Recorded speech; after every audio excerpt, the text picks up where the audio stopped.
Marlène et Jean-Claude sommes très heureux de te présenter une émission très spéciale afin de comprendre les faits d'actualité. Merci pour ta fidélité. Merci d'être encore là afin de continuer et que nous puissions achever ce magnifique partage que nous avons dans la parole de Dieu. Aujourd'hui, c'est la fête de l'Éternel numéro 8. La référence biblique, c'est Lévitique 23, versets 39 à 44. Lévitique 23, les versets 39 à 44. Et je voudrais partager avec toi deux références bibliques. Genèse 2, versets 1 à 3. Et 1 Chronique 17, verset 27. Genèse 2, 1 à 3. Et 1 Chronique 17, verset 27. 1 Chronique chapitre 17, verset 27. Ma conscience m'a reproché parce que je dois être objectif et te donner toutes les références pour que tu fasses des recherches complémentaires afin de trouver la vérité. C'est bon? Très bien. Alors, nous allons sans plus tarder prier. Notre Seigneur et notre Dieu, grande est notre joie de venir vers toi, afin que le Saint-Esprit œuvre et nous dirige dans toute la vérité. Merci de nous entendre, Seigneur. Nous t'avons demandé cette grâce au nom de Jésus et pour ta gloire éternelle. Amen. Alors, pourquoi ai-je donné ces deux références? D'abord, premièrement, nous allons dans Genèse chapitre 2, versets 1 à 3, qui déclare « Ainsi furent achevés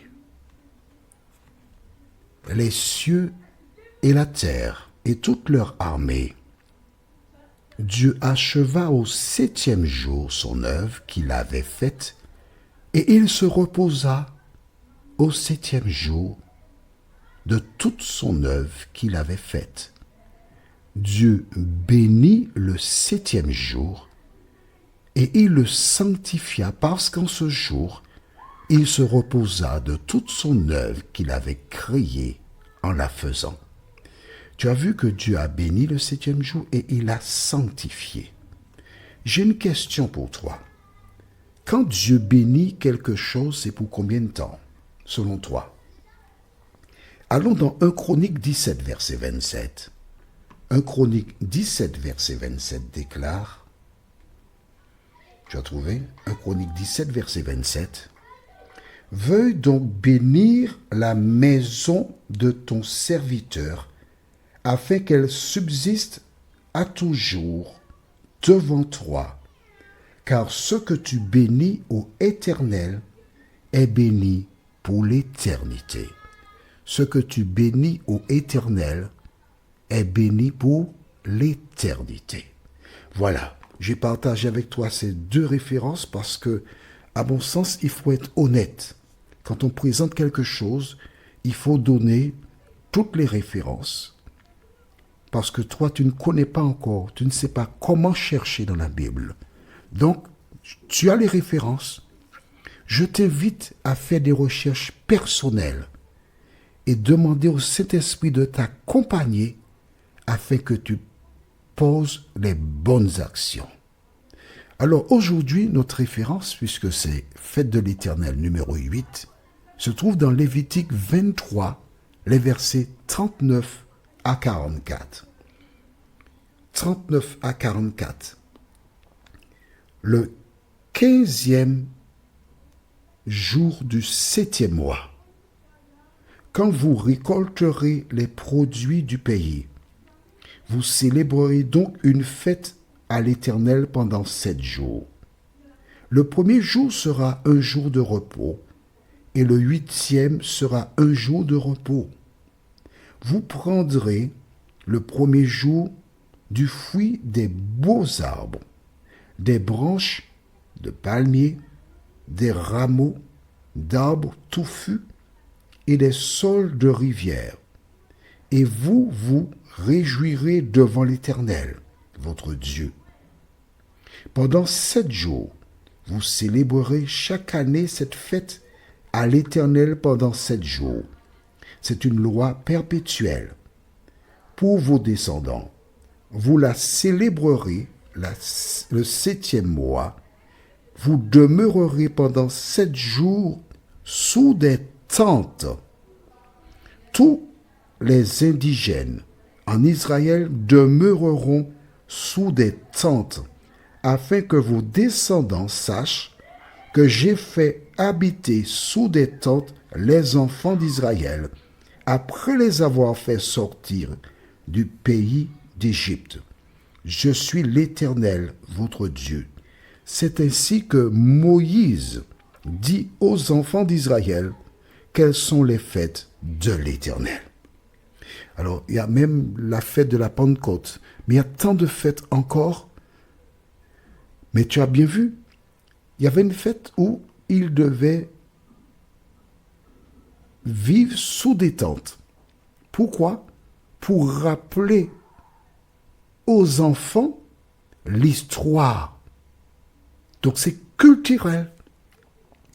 Alors, quand tu demandes à des personnes qui ne sont pas juives de venir pour dormir sous les tentes, ça n'a pas de sens pour elles. Mais non, c'est culturel. C'est propre aux Hébreux. Ce n'est pas mon histoire, c'est leur histoire. Voilà donc pourquoi il y avait certains conflits. Et c'est pourquoi que Paul a fait la déclaration que personne ne vous juge. Cela ne vous concerne pas. Maintenant, il n'est pas exclu si par solidarité, tu participes à des fêtes. Mais ces fêtes n'ont rien à voir avec le salut des hommes. Est-ce que tu as compris cela? Ce sont des fêtes culturelles. La seule fête qui n'est pas culturelle, c'est celle qui a existé bien avant les enfants d'Israël, que Dieu a donné dès la création du monde, que Dieu a béni, et nous avons lu que ce que tu bénis au Éternel est béni pour l'éternité. Je voudrais t'inviter, toi qui jusqu'à présent a été rationnel, qui jusqu'à présent a vu, lu, compris la parole de Dieu. Ne te précipite pas pour faire quoi que ce soit. La seule chose pour laquelle tu dois te précipiter, c'est de donner ton cœur à Jésus de Nazareth. Et une fois que tu as fait cette démarche, une fois que tu as dit, Seigneur, je t'aime, je veux te sanctifier. Tu te rappelles qu'est-ce que cela veut dire, sanctifier? Tu dis le Notre Père qui est aux cieux, que ton nom soit sanctifié. Mais nous avons vu ensemble comment, lorsque Dieu parla à Moïse et lui dit, tu parleras au rocher, mais poussé à bout par les enfants d'Israël. Il fit une dépression. Et au lieu de parler comme Dieu lui avait demandé de le faire, que s'est-il passé? Il a pris la verge. Et quand il commença à s'exprimer, quand je lis cela à chaque fois, oh là, il est parti. Il est pris. Écoutez, rebelle, est-ce de ce rocher que je pourrais prendre de l'eau pour vous abreuver? Le doute. Rappelle-toi, je le dis souvent, c'est vrai, je ne suis pas encore parti de l'autre côté de la barrière, mais je le dis tout simplement pour te rappeler que depuis la nuit des temps, dans le jardin d'Éden, l'ennemi est venu et par le doute, il a séduit. Il est venu plus tard, par le doute, il a séduit Moïse. Il a cherché par le doute à séduire Jésus, mais Jésus a remporté la victoire t'asseoir sur lui à 3 reprises en disant « Il est écrit ». Ta seule sauvegarde, ma seule sauvegarde, c'est de lire, d'étudier, d'obéir à la parole de Dieu. Aussi, je t'invite, mon ami, qui que tu sois, lis la Bible. Et si d'aventure tu as une question, quelque chose te turlupine, tu envoies un message au numéro suivant, plus 596 696 88 93 93. En fin d'émission, tu retrouveras encore le numéro. Alors prends bonne note et envoie-moi un message. Notre prochaine étude s'intitule « Il a cloué ». Nous avons 2 références bibliques. Colossiens chapitre 2, versets 14 et 15. Colossiens chapitre 2, versets 14 et 15. Et Jean 1, verset 29. Il a cloué. Colossiens 2, versets 14 et 15. Et Jean 1, verset 29. Prions. Notre Seigneur et notre Dieu, merci pour la parole.